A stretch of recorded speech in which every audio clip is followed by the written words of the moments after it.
చంద్రబాబు నాయుడు అనే వ్యక్తి ఏం చేస్తూ ఉన్నాడని అడుగుతా ఉన్నా. నిద్రపోతున్నాడా?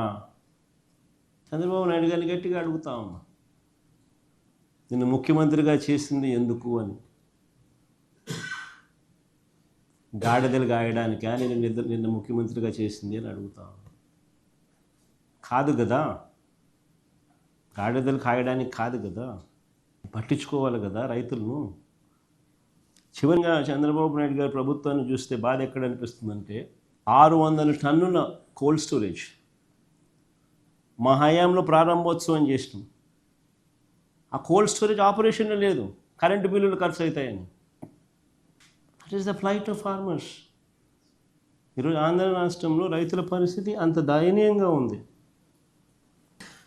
ఒకవైపున రైతుల పరిస్థితి ఇంత దయనీయంగా ఉంది. రైతులకు ఇచ్చిన హామీలు మోసంగా తేలుతూ ఉన్నాయి.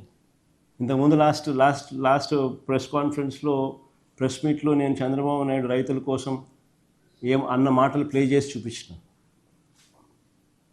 నాశనం చేసి ప్లే చేసి చూపించిన, మీ అందరి సమక్షంలోనే జరిగింది. పిఎం కిసాన్ కాక అన్నదాత సుఖీభవ 20,000 ఇస్తానన్న మాటలు ప్లే చేసి చూపించిన ఇక్కడ ఇదే టీవీలోనే. మళ్ళా ప్లే చేస్తే రిపీట్ అవుతుంది కాబట్టి ఐఎమ్ స్పేరింగ్ దట్ గెస్చర్.